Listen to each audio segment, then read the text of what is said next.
انا بدي مثلا لواحد زي شادي حسين فرود النهارده ماتش، ما خليه يكمل ال 90 دقيقه وادي له ماتش تاني وادي له تالت عشان ابدا حتى اداؤه مستواه هيزيد. لكن ببدا بشادي والشوط الثاني ممكن بعد 10 دقائق يخرج، ابدا بشريف وبعد كده ممكن في العادي ممكن يكمل وممكن يخرج. احباط، تعمل احباط طبعا صعبه جدا.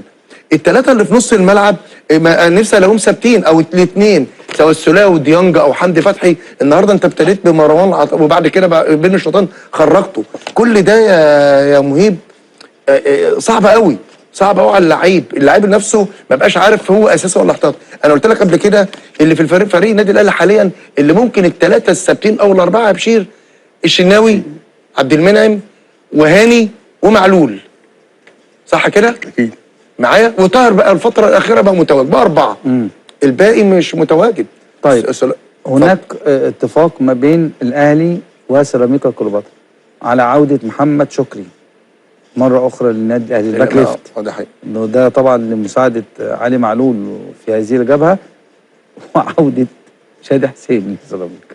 العرض ده صحيح، بس الاهلي عايز يبيع شادي حسين ومش عايزين شكري ولا شكري ولا مكري ولا سكري. ارحمنا يا عم. انا نفسي مع شادي ومع محمد شريف التوتر ده ما ياخدش منهم، يخليهم ينسوا واجباتهم الرئيسيه.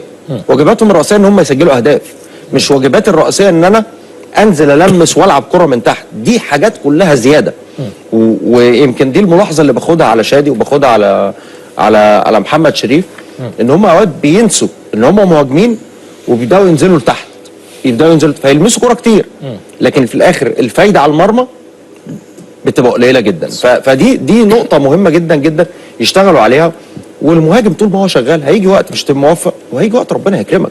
طول ما انت بتشتغل هتلاقي. يمكن قبل الاستوديو كنا بنتكلم على فلافيو ده اكبر مثل لسبب.